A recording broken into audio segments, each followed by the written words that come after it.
Give me some other gifts. We've seen them all over social media. People gifted scooters and all this other stuff. Give me some other gifts that were in the Steeler locker room. I couldn't even tell you who opened the gift, but he received like one of those small Bluetooth speakers and then a electric toothbrush.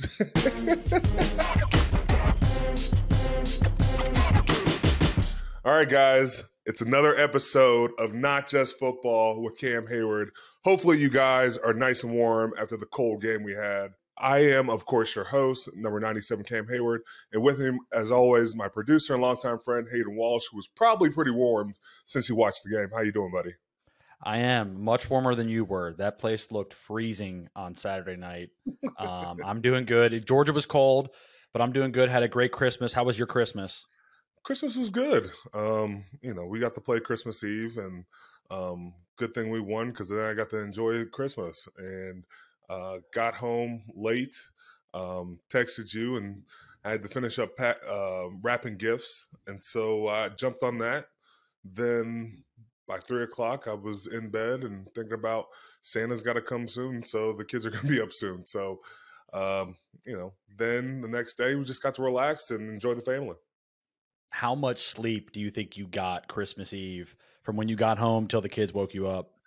It's crazy. I don't know what it was. I don't know if it was just coming off a win like that or, my body just being in a state of just like trying to recover. I think I only got like 2 hours of sleep. And so the next day we put on like a Christmas story, and I'm over there just falling asleep the whole time because I can't even function. But, everybody got some really good gifts. I got a really cool gift that when I got home, my wife surprised me and got me one of those really small Christmas villages. I've always dreamed of having one of those. And she got me all these different ones. My favorite though was the Christmas Vacation one. It was the one with Clark Griswold and had Eddie in his trailer. And Clark's trying to actually put up all the lights. So it's really cool. It lights up. There's not much you can get for me, but I like that she went out of the way to find something I would like. So she set the whole thing up from when you got home? Yes, set the whole thing up. Oh, God. That had to take her forever. Did she have help from the kids or somebody, hopefully? The kids helped her a lot, and, it kept them busy for most of the night. I don't think they wanted to watch too much of the game, but they loved setting it up. It was awesome. It was really thought out and put together. I couldn't ask for a better gift. But we also had a white elephant for the D-line and outside linebackers room. And we had some pretty cool gifts. I knew one of my teammates wanted a puppy. And so I got a puppy for White Elephant and put it out there. It was funny because the dog didn't arrive on time. I had wrapped up the crate, and so nobody knew what it was. And one of our teammates, Malik Reed, picked up the crate and opened it. He was like, "You're serious? You got a dog?" And he's expecting soon, so a baby soon. So he was like, "I don't know if a dog and a baby are going to be okay. My wife's going to kill me." And I was just like, "Tough, you're going to be stuck with it." But we knew Larry Ogunjobi was going to take the dog. So he stole it from Malik Reed. It was a really good gift that ended up working out pretty well. I was about to say, you're getting somebody a dog like that. That's a gift that probably you need to talk to their significant other, or at least whoever they live with. Right. What kind of dog was it? It was a Bernese Mountain Dog. Oh, so wow.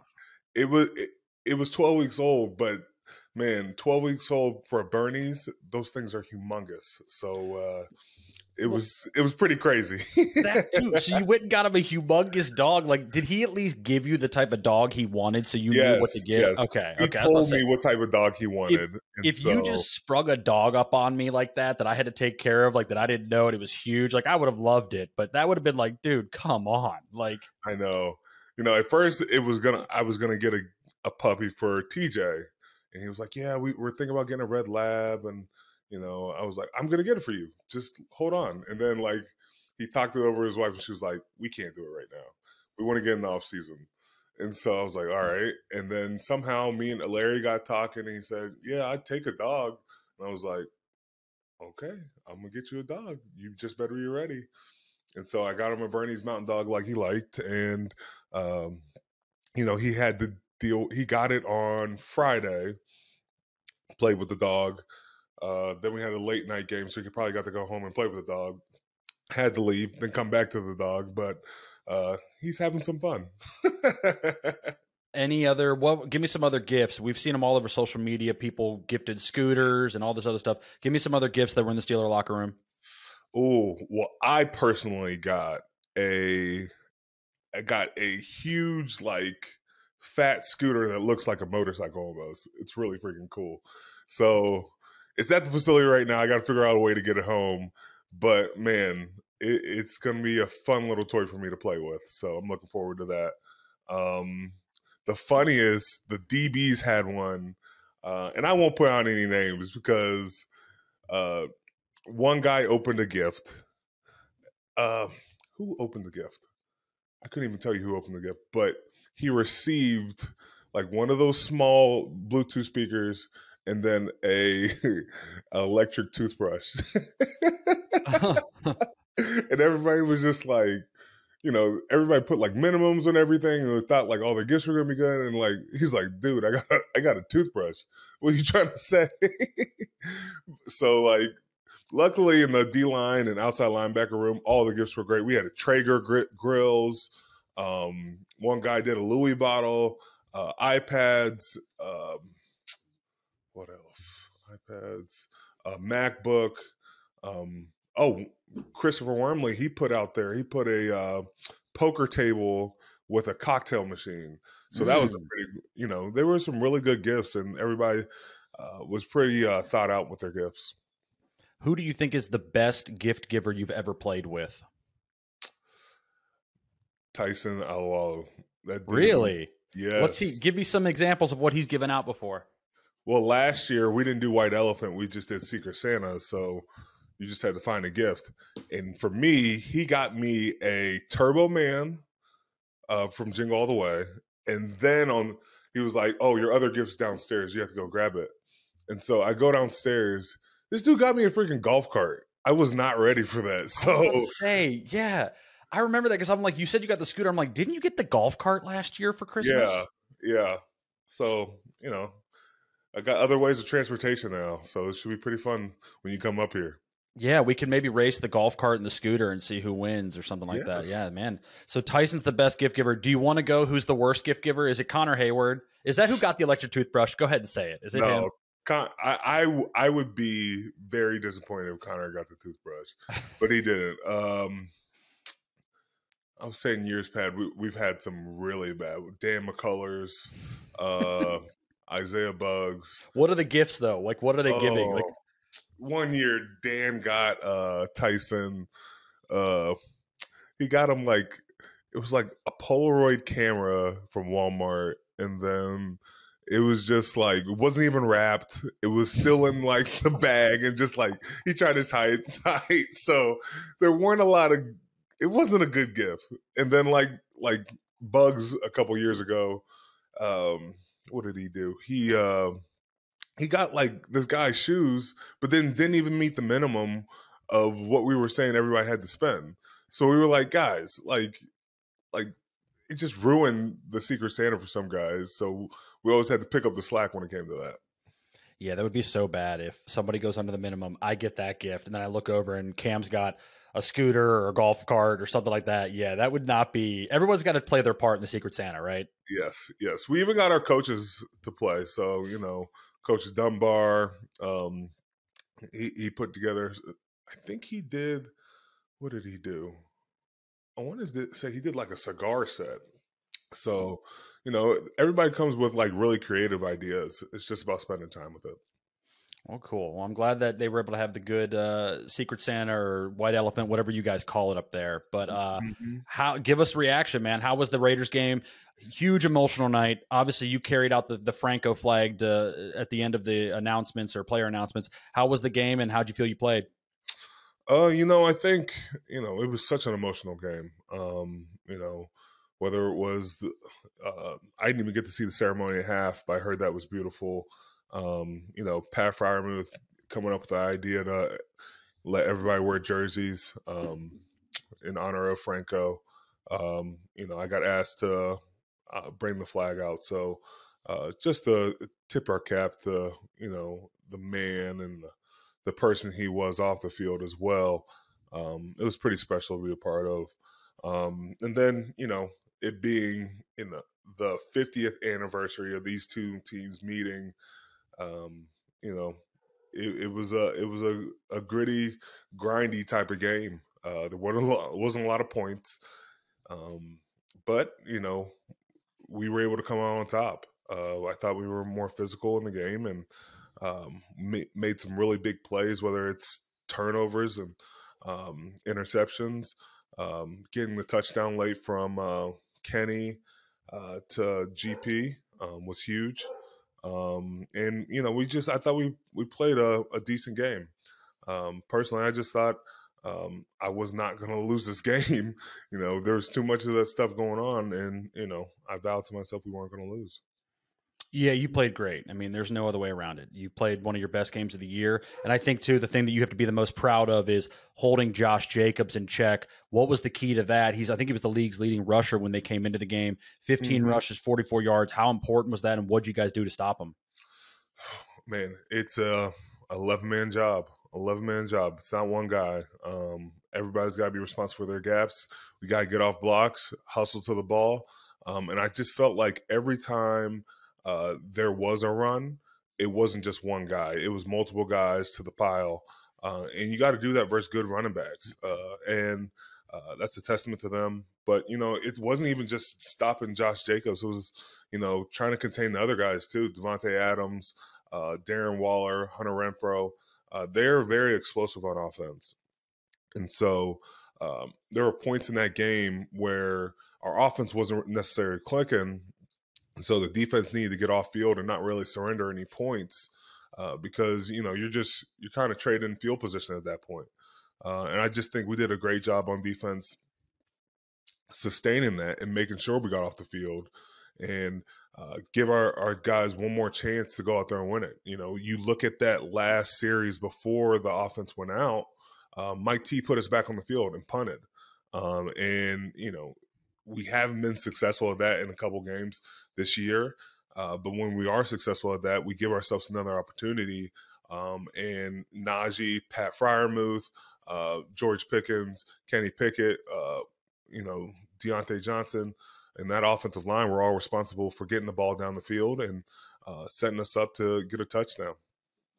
I'm glad you mentioned Devontae Adams. Holding him to 2 for 15 yards is unbelievable. How is it that you guys could stop their two best offensive players?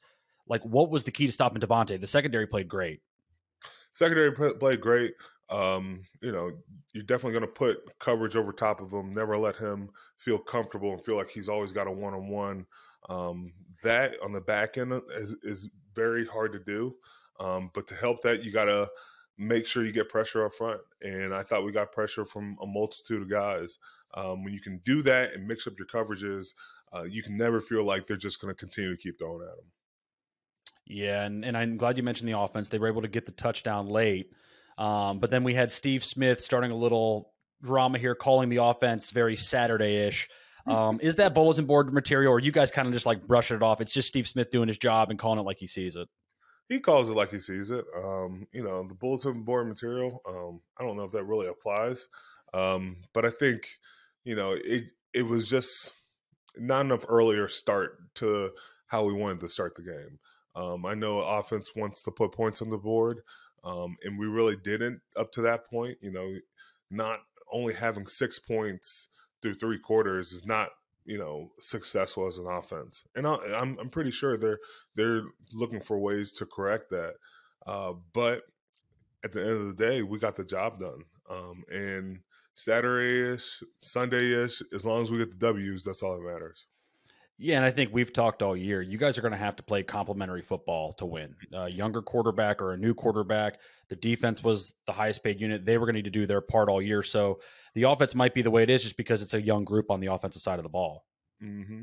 Yeah, I think the offense is going to go through growing pains. And if you can go through growing pains and still win, that is a good remedy and a good formula for that team reaching its potential one day.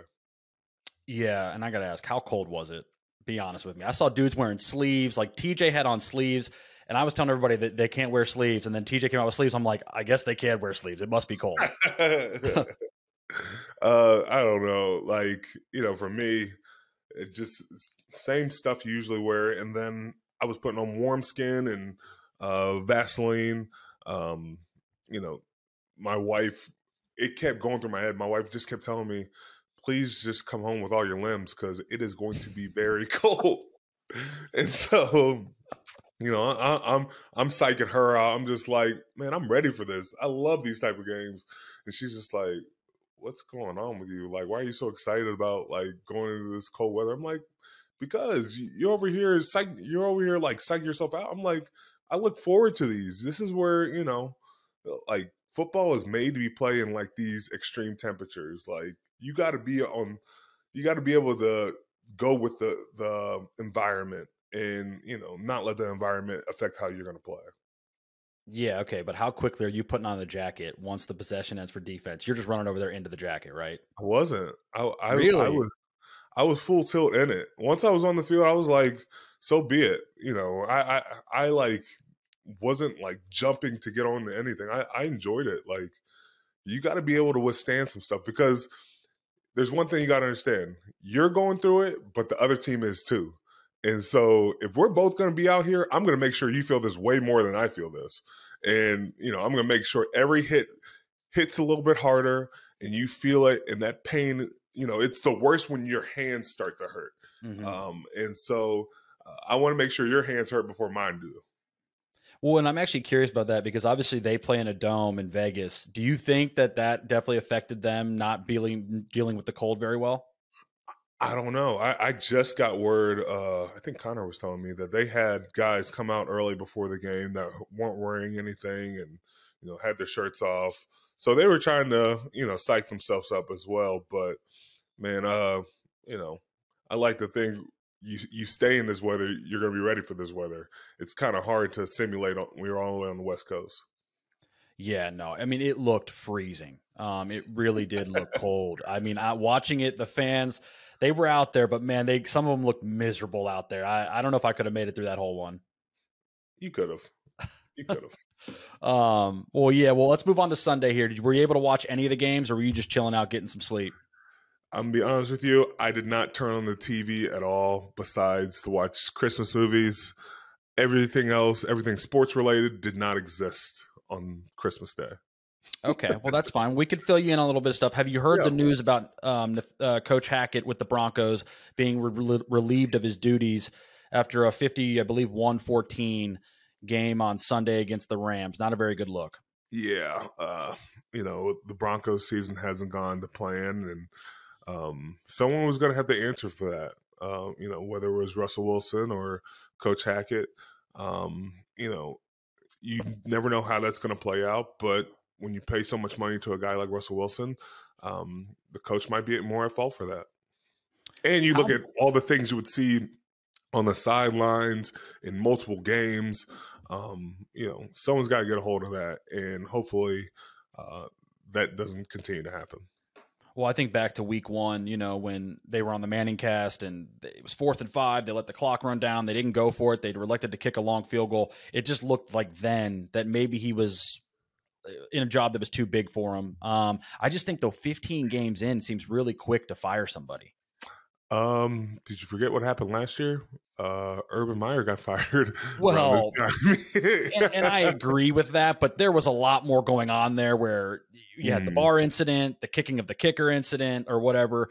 Like, this just seemed like a guy who maybe they just made the wrong hire. I know there's a new ownership group there, so they have a different standard they want to live by, but 15 games, and I guess you're right. You can't do anything with Russell Wilson. The dead cap, the way it works, you paid him all the money, you sent all the draft picks to Seattle, so, right? Yeah, the amount of draft capital that was gained for the Seattle Seahawks is, you can't go back on that at this point. Maybe a year or two down the road, you can maybe say, hey, we'll cut Russ, but the draft capital, the money you paid him, that's hard to just walk away from after 1 year. So, now you're hearing rumblings about Sean Payton getting in the mix and bringing the DC Vic Fangio along too. I think that could be really worthwhile and could really change some things up there because, Coach Payton, he's the offensive guru. He knows how to scheme guys open. With a guy like Jerry Jeudy, you can do a lot with.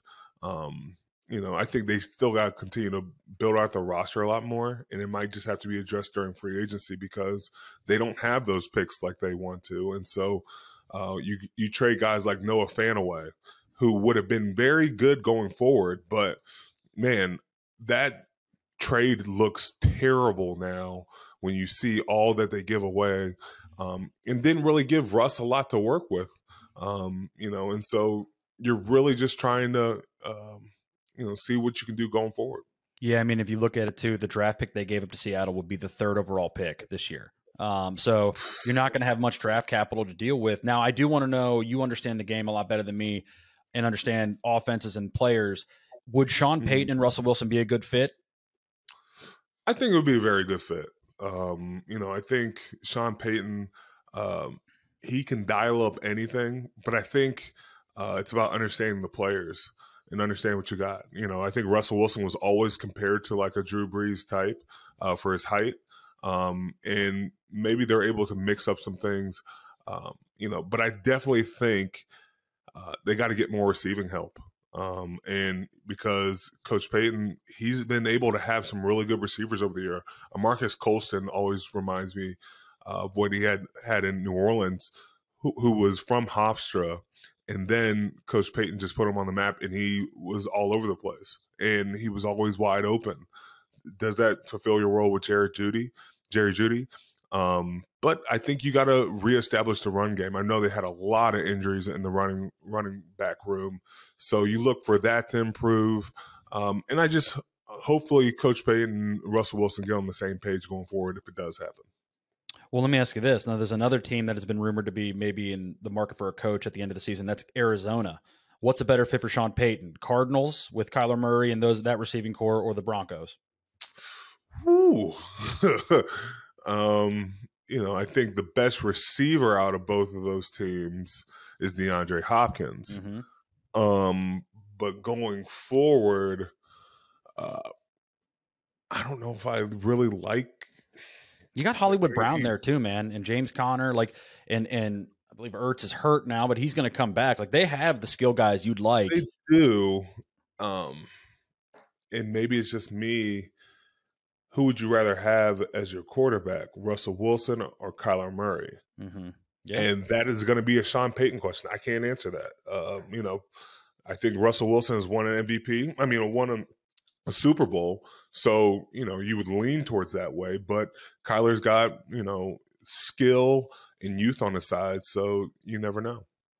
I'd say, too, Russell won a Super Bowl with an elite defense. I know he was a good player, but I think those defenses in Seattle would have a lot to say of why they were in the Super Bowl so many years. Hey, Denver's got a pretty good defense, too. Timeout. And I'm glad you brought that up. Denver just cost me a chance to go to the Fantasy Football Championships by going -4, giving up 45 points. I lost by 1 point because Denver couldn't even get a 0. So I am done with the Denver defense. Get out of here, okay? You want to get me passionate about something? I know nobody cares about my fantasy team. They just lost me. I can't even talk about it anymore. It's so frustrating what Denver did on Sunday. I'm sorry to hear that. I know really you don't care about your fantasy league, and I'm sure our viewers don't either. So I'm sorry. Give me an outlet, though. I need to get this out. I want to go rip something and destroy something because of what the Denver defense did. Jump on Madden, bro, and just start all over. I am. I'm gonna have to for sure. With Caesar Sportsbook and Casino, every bet earns with Caesar Rewards. That means whether you win or lose, you're always earning towards perks, like free stays at iconic Caesar properties, game tickets, dining, and more. And if you haven't started yet, here's a reminder. Your first bet is on Caesars. Up to $1,250, download the app with promo code OMAHAFULL and place your first bet. If you win, congrats. If you don't, you'll get it all back as a free bet. 21 plus only. Offer valid. Must be physically present in Arizona, Colorado, Illinois, Indiana, Iowa, Kansas, Louisiana, Michigan, New Jersey, New York, Pennsylvania, Tennessee, Virginia, West Virginia, and Wyoming only. New users, first $10 wager only. Must register with eligible promo code. Bet amount of quality wager returned only if wager is settled as a loss. Maximum bet credit $1,250. Must be used within 14 days of receipt. Tier credits and reward credits will be added to account within 7 days after qualifying wager settles. See Caesars.com/promos for full terms. Void where prohibited. Know when to stop before you start. Gambling problem? Arizona, call 1-800-NEXT-STEP. Colorado, Wyoming, and Kansas, affiliated with Kansas Crossing Casino, call 1-800-522-4700. Indiana, call 1-800-9-WITH-IT. Iowa, call 1-800-BETS-OFF. Louisiana, call 1-877-770-STOP. Licensed through Horseshoe Bossier City in Harrah's, New Orleans. Michigan, call 1-800-270-7117. Illinois, Maryland, New Jersey, Tennessee, Virginia, West Virginia, and Pennsylvania, affiliated with Harrah's, Philadelphia. If you or someone you know has a gambling problem, crisis counseling and referral services can be accessed by calling 1-800-GAMBLER, 1-800-426-2537. Or West Virginia, visit 1-800-GAMBLER.net. New York, call 877-8-HOPE-NY or text HOPE-NY 467-369. All right, well, you got flexed out Sunday. You're playing Sunday night now. We got flexed in. Well, flexed in. I'm sorry, right? Flexed in. Sorry, we got flexed out for the Cincinnati game, and now we're flexed back in for the Sunday night football game. So it all comes around, and I'm looking forward to the game, no matter when it's played. We need to, that last game we played against them leaves a sour taste in your mouth on defense, and looking forward to playing that game. Yeah, I mean, we know what the number one thing is this week, right? It's stopping the run. Stopping the damn run. What do you need to do different, Cam? What do you need to do different this week than you did a couple weeks ago when you played them? Because I'm not going to lie. Stay in my damn gap. Well, that's yeah, what I need to do. I didn't listen. I wasn't going to call you Stay in my damn gap. Is that what you wanted to hear? Yeah, I need to stop the freaking run. I need to stay in my gap and stop trying to do too damn much. Simple as that. I was going to go more unit, but I do know the play you're referring to, and I know what you're talking about. Do we think Lamar's going to play this week or what? I'll be ready for both of them. I think Lamar, I think he's got to get back sooner or later. You don't want to just throw him in for the playoffs. So, we know this type of game is you got to be able – the defense is going to win. It was a 16-14 game last time. Mm-hmm. And whatever defense makes the most plays is going to win. They had more turnovers last time, and we weren't able to run the ball on offense. And then they were able to run the ball, but we didn't get any turnovers. So those are the storylines. I'm looking forward to it. And, like Coach Tomlin likes to say, install kick-ass on Monday. So I'm looking forward to it. All right, you can be honest with me right now, though. You're a little annoyed you got flexed to Sunday night in Baltimore where you're like, I ain't getting home till like 3 o'clock in the morning. This is just an honest moment between two friends. I love night games. I'm just letting you know. I that is what, that brings me back to Friday night games in high school, Saturday night games in college. Now you got Sunday night games. If you're running away from night games because, it's too late, I don't want to hear from you because I will be up for that game. Night games, I know we have a tough schedule to make the playoffs, but man, you're giving us a chance. And I'm going to try to take advantage of it as much as possible. So night games, wherever we got to play, you got to look forward to it.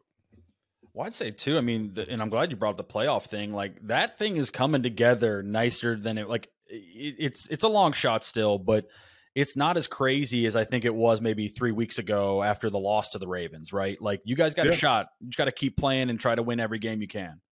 It doesn't work without us winning. Yeah. And so I look at it as I can't look around. I just got to take care of my business. And that means staying in my damn gap. Yeah. Well, isn't there a little bit to playing a little spoiler too? You're trying to ruin the Ravens' chances of winning the division. You'd love to do that and knock them out of the division championship race, right?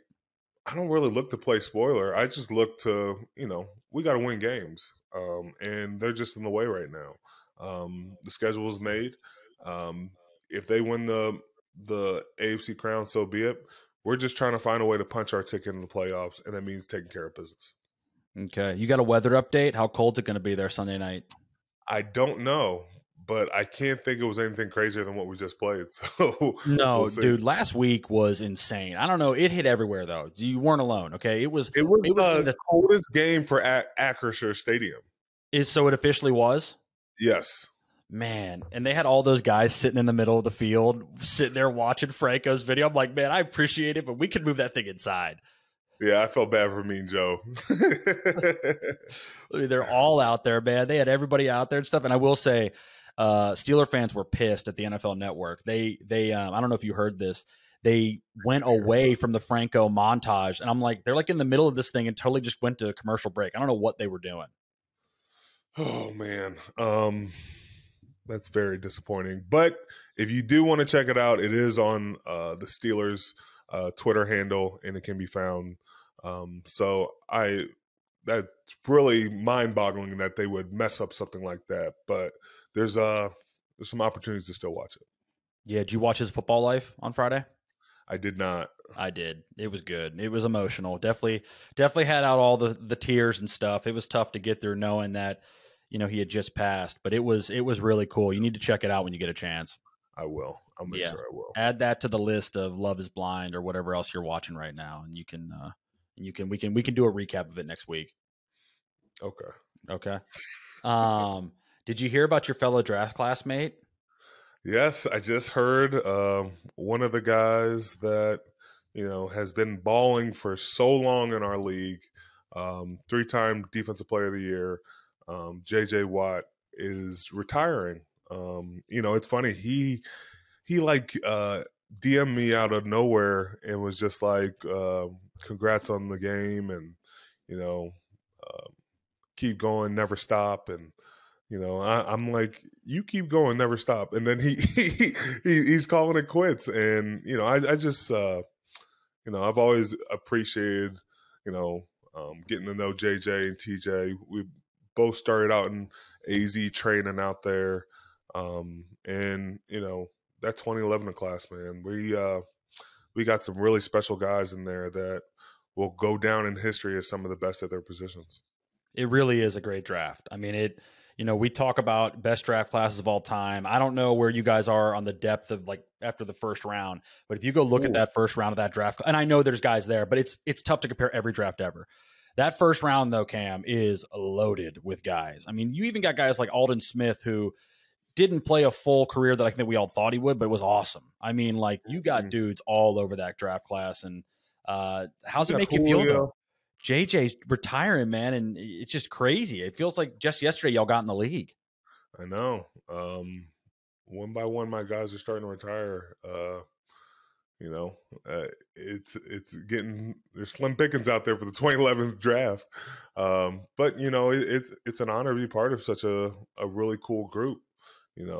JJ, Cam Jordan, Julio, AJ Green, Andy Dalton, Cam Newton, Von Miller, Julio, Patrick Peterson. Wait, don't even let me forget this. He's not even in the first round. Richard Sherman is in that. Oh, that's right. Yeah, yes. I'm not gonna lie, man. That's something for another show where we kind of maybe examine best draft classes ever and see where you guys rank, because I'm not just sucking up to you. It's a good class. It's a really good class. It's a special class, and I think everybody wants to, every year you're thinking this could be the class. And, for so many different guys to go their own way and do it their way, it's pretty special to see how many guys have thrived out of that class. It just, when you see them, you're always like, yeah, you don't forget the 2011 class. No, and I also think, too, what hurts you guys is, and I know Cam Newton won an MVP, but it's like y'all don't have, the multiple quarterbacks that were where Ben's class has Rivers, Manning, and Ben, or, whatever else. You guys just have – if you guys put together a team of everybody in that class, though, that's an elite team. There's guys all over. You got Jason Kelsey in that. Yeah. You got so many good players. It's Tyron Smith. It's unbelievable the amount of talent that's not just dedicated to the quarterback position. You can arguably say Cam Newton's one of the best. He is the best running quarterback.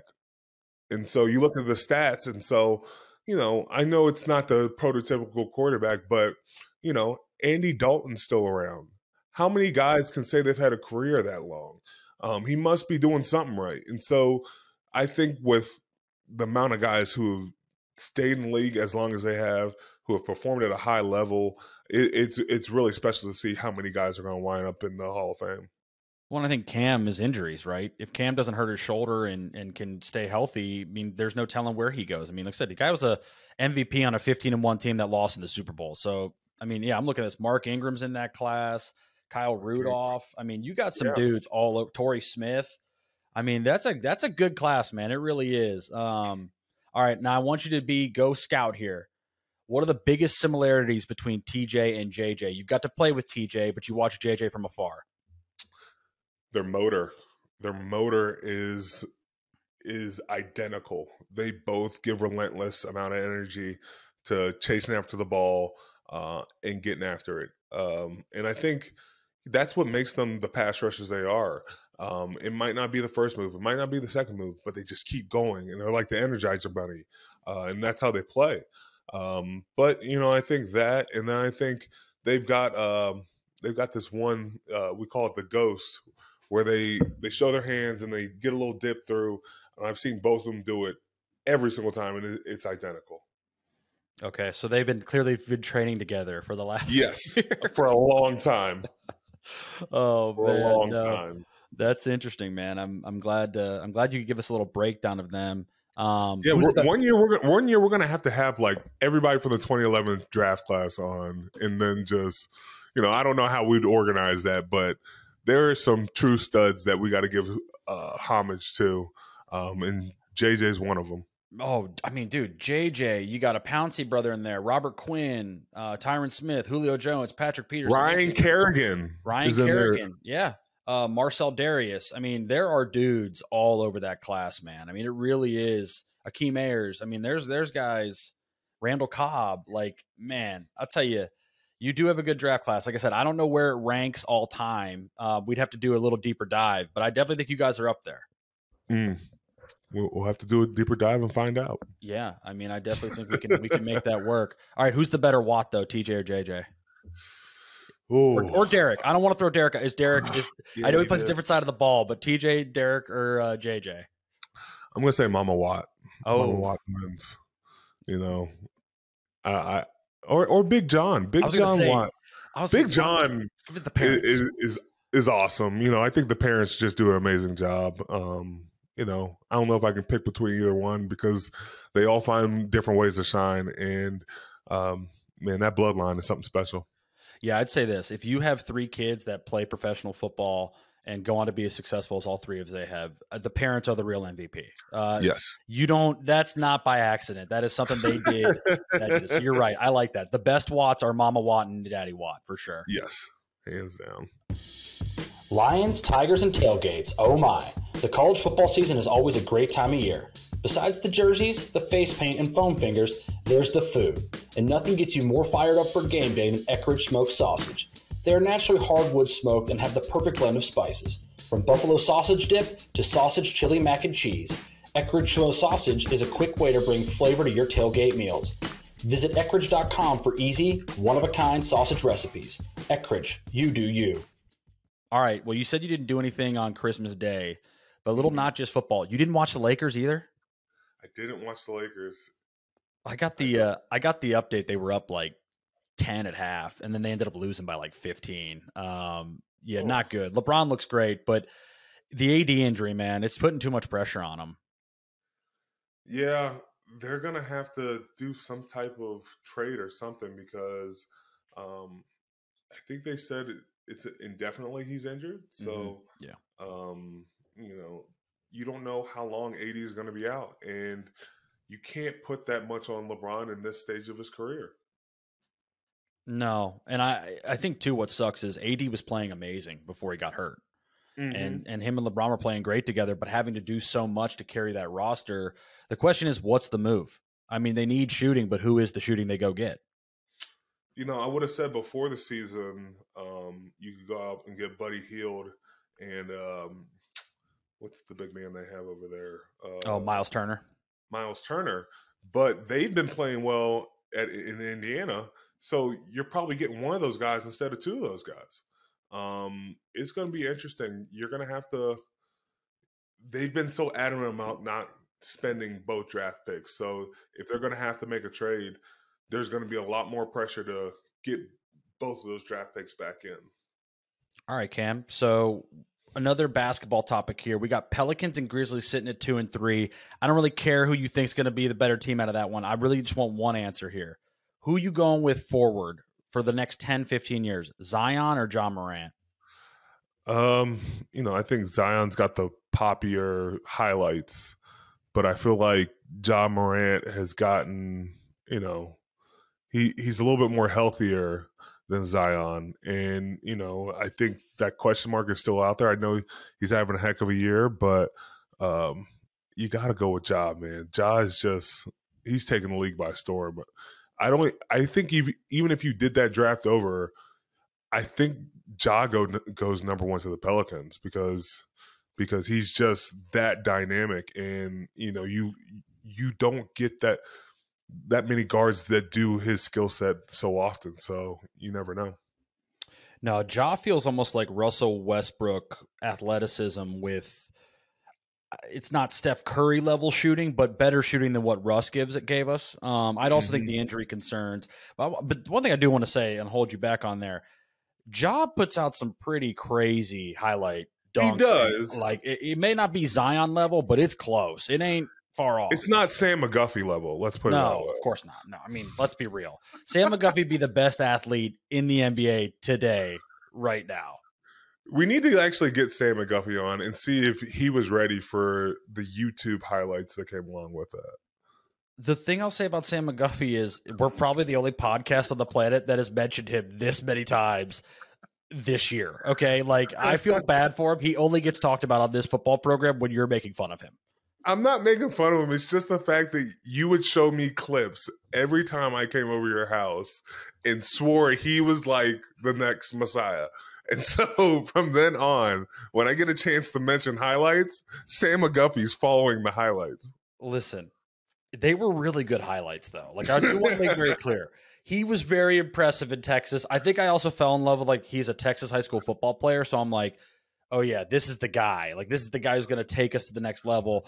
You're watching too much Friday Night Lights, pretty much. Yeah, That's I mean, I was like 17 years old, okay? I fell in love with the YouTube. We had never seen what a YouTuber was at that point. Sam McGuffey would have made millions today off his YouTube clips. Yeah, we were in the stage of like high school football becoming like a reality show. What was the other TV show? Hoosiers or Two-A-Days? You talk about the Two-A-Days? Yes. Alabama? Oh my gosh, that was pretty special. So we've grown since then, I say. Yeah, I'm telling you, man, we need to have a segment after every show where we just recap a show. Two-A-Days would be great. Like with the coach Rush Probst, who actually is coaching in Georgia. He was coaching in Georgia somewhere now, but he would just scream at the kids, go beat the piss out of them and stuff. Like he was crazy, man. I don't even think you can find that show anymore. Yeah, you can. You can find it for sure. I think Netflix might have it. Oh, wow. Yeah, we need to go watch it for sure. I'm glad you mentioned Sam McGuffey, Michigan. We would be crazy if we didn't talk. At least get your Final Four predictions. Who wins the two football games, college football playoff games this Saturday? Georgia versus Ohio State and Michigan versus TCU. Ohio State and Michigan. Oh, no. Ohio State and Michigan. I don't want that. I want that. I want it. Well, listen, I think Michigan would beat them if they played a second time. It's just very tough to do that, and I don't want to have to do that. I'm going to go the opposite. I think Georgia beats Ohio State, and then Michigan takes care of TCU. But what are we doing if Georgia and Michigan play, or if Ohio State and Michigan play each other? Well, we're probably going to go to the game, but we will watch it. No, we need to watch it. We need to figure out a way to either watch it together or watch it on camera together, because that will be, that'll be 60 minutes of just hell for me, at least. I don't know about you. It'll be terrible for me, though. I will hate that. Yeah, we got to stream this somehow. We'll have to talk to our producers and find a way to make sure we watch this game. And, if it comes to that, I will be on full tilt. I know. That's what I'm worried about. That's why I'm kind of hesitant to like come up to you and watch it with you, because I don't want to spend the rest of the night with you if you guys win. Now, if Michigan wins, I would love to be celebrating in your house, but I don't know, man. I don't really want that. I'd rather play Georgia, and if Michigan does lose to my Georgia friends, not lose to the Ohio State Buckeyes. Wow. You live in Georgia, and you'd rather that to happen? Yeah, because in all reality, Jared, who's the one Georgia fan in our family, big time, he wouldn't care as much to talk crap about it. You will never let me forget it if Michigan loses that game. It won't matter what Michigan did the previous 2 years. So I really don't want to get to that point. But I will say, if Michigan did beat Ohio State for a second time in the same year, that would really erase everything that happened the previous 17. It's not even the same year. It's a different year. I mean, it's the same season. Same season, but different year. So it's the same season, and go blue, baby. We'll revisit this next week. Scarlet and gray. Oh, sick. Scarlet and gray. All right. Well, this will be our last show of the year, and we want to say thank you for everybody watching and tuning in and listening. Make sure you link up and like and subscribe when you get a chance. Hayden, you got any New Year's resolutions? Not really. I mean, those are all so fake. If you need one of those just to forget about it in a week, I don't know. I mean, I don't have one. What's yours? To be a better football player and a better friend to you. Oh my God. All right. Well, hold on. Cut that out. Let me re-answer this. My New Year's resolution is to be a better person and a better friend to you, Cam, and lose some weight if I have to, if I ever gain too much. And I just want to, just lose some weight too, I guess. There you go. Okay. I'll keep going. I'll be a better husband, a better father, a better friend. Try to be nicer to my neighbors if I can sometimes. Sometimes I have this resting face that just always looks so mad. I want to try to look angry a lot. You do. Yeah, I'm going to try to clean that up for next year. And so, if I have to start smiling a lot more, I'll try to do that. And hopefully I can accomplish that. Oh, and be a better podcaster. I think that's our goal too. This is our first half year into this thing. We want to be better podcasters this time next year. That's the real New Year's resolution for us. Yeah. And we're going to have to get some notes from our producers or from our fans. And, hopefully they can help us correct the show because they're out of control. Yes, that's the goal. All right. Well, we'll see you next week. Hopefully everybody has a great holiday and Happy New Year's to everybody. See you later. This is from Not Just Football.